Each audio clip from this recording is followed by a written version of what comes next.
विश्वविद्यालय के कुलपति ने की प्रेस वार्ता।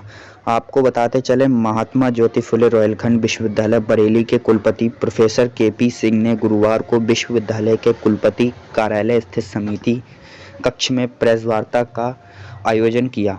पत्रकार वार्ता के दौरान कुलपति ने विगत वर्ष 2024 में विश्वविद्यालय द्वारा प्राप्त की गई उपलब्धियों एवं कार्यों के साथ साथ आगामी वर्ष 2025 में विश्वविद्यालय के भविष्य की योजनाओं पर विस्तार से प्रकाश डाला। विगत वर्ष में विश्वविद्यालय ने नैक ग्रेडिंग में A++ ग्रेड प्राप्त किया। यूजीसी कैटेगरी 1 विश्वविद्यालय का दर्जा प्राप्त किया। और यह विश्वविद्यालय नैक A++ ग्रेडिंग के साथ यूजीसी कैटेगरी 1 यूनिवर्सिटी के साथ आगे बढ़ रहा है और global QS, Times Higher Education, India Today सभी तरह की रैंकिंग में विश्वविद्यालय ने अपना स्थान बनाया है। और रात दिन विश्वविद्यालय का यह प्रयास है कि इस यूनिवर्सिटी को एक ग्लोबल इंस्टीट्यूशन कैसे बनाया जाए। इस सब के लिए हम लोग प्रयासरत हैं। इसी दृष्टि से नए नए कोर्स 23 नए कोर्स हम लोगों ने 2024 में शुरू किए और इसके साथ साथ हम लोगों ने, क्योंकि नैक A++ यूनिवर्सिटी हुई थी, तो हम लोगों ने प्रोजेक्ट प्रपोजल सबमिट किया और भारत सरकार और उत्तर प्रदेश सरकार ने PM ऊषा के विश्वविद्यालय को 100 करोड़ की ग्रांट दी है। हमारे विश्वविद्यालय के शोध करने वाले, रिसर्च करने वाले जितने टीचर्स हैं, फैकल्टी मेंबर्स हैं, रिसर्चर्स हैं, उन सब लोगों ने बड़ी संख्या में रिसर्च प्रोजेक्ट्स पाए हैं और इंटरनेशनल और नेशनल रिसर्च प्रोजेक्ट्स हमारे यहाँ एग्जीक्यूशन में आए हैं। इसी के साथ साथ हमारा विश्वविद्यालय अंतर्राष्ट्रीय स्टूडेंट्स को भी अट्रैक्ट करने में कामयाब हुआ है। हमारे विश्वविद्यालय में 70 से ज़्यादा 4 कंट्रीज़ के स्टूडेंट्स ने इस साल एडमिशन लिया है। ये हम सब लोगों के लिए गर्व की बात है। और इसी के साथ साथ 5 विदेशी फैकल्टी भी नेपाल, ताइवान, नाइजीरिया आदि देशों से यहाँ टीचिंग का काम करती है और दूसरे फैकल्टी मेंबर्स भी अन्य कंट्रीज़ के यहाँ आएंगे और हमारी यूनिवर्सिटी के भी बहुत सारे टीचर्स अलग अलग देशों में टीचिंग करने, एक्सचेंज करने प्रोग्राम, फैकल्टी एक्सचेंज के तहत, फुल ब्राइट फेलोशिप के तहत, जॉइंट रिसर्च प्रोजेक्ट के तहत वहाँ जा रहे हैं। और ये विश्वविद्यालय के लिए अच्छा सिंबल है, अच्छा एक संकेत है कि विश्वविद्यालय सही गति में सही तरफ बढ़ रहा है।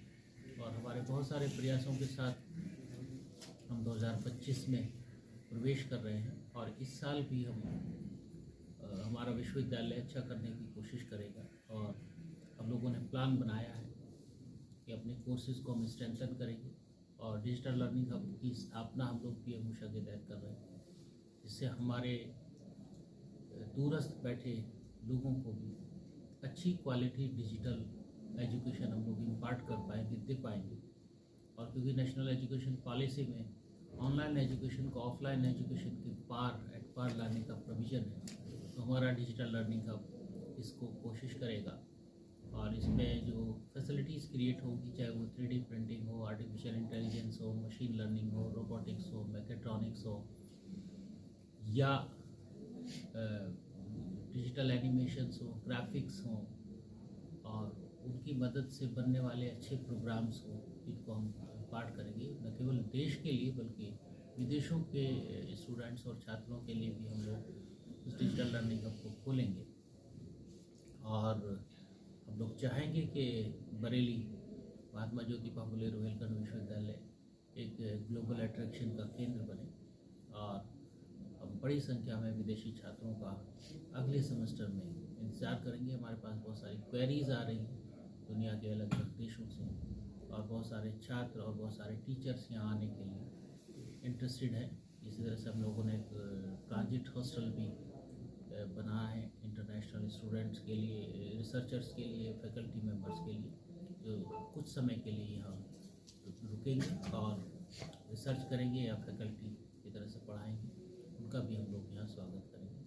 जल्दी ही आप महात्मा ज्योतिबा फुले रोहिलखंड विश्वविद्यालय को एक ग्लोबल इंस्टीट्यूशन की तरफ बढ़ता हुआ देखेंगे और मुझे उम्मीद है ये आपके सब सहयोग से, और जिस तरह से हमारे फैकल्टी मेंबर्स ने, हमारे स्टाफ्स ने, हमारे स्टूडेंट्स ने गत वर्ष मिरेकल किया है और हमारे इंस्टीट्यूशन को ग्लोबली रिकॉग्नाइज कराने में पहचान बनाई है, उस पेस को हम बना के रखेंगे और उम्मीद है कि हम लोग 2025 में और अच्छा काम करेंगे, ग्लोबल हमारी प्रेजेंस बढ़ेगी, ऐसा मेरा विश्वास है।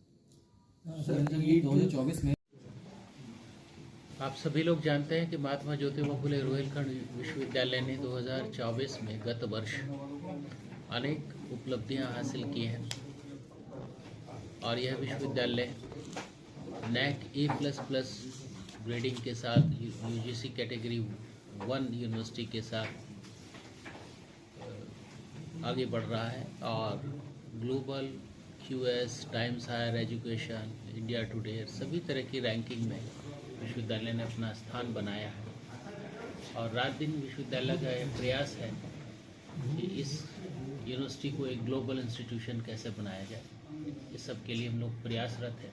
इसी दृष्टि से नए नए कोर्स, 23 नए कोर्स हम लोगों ने 2024 में शुरू किए और इसके साथ साथ हम लोगों ने, क्योंकि NAC A++ यूनिवर्सिटी हुई थी, तो हम लोगों ने प्रोजेक्ट प्रपोजल सबमिट किया और भारत सरकार और उत्तर प्रदेश सरकार ने PM उषा के तहत विश्वविद्यालय को 100 करोड़ की ग्रांट दी है।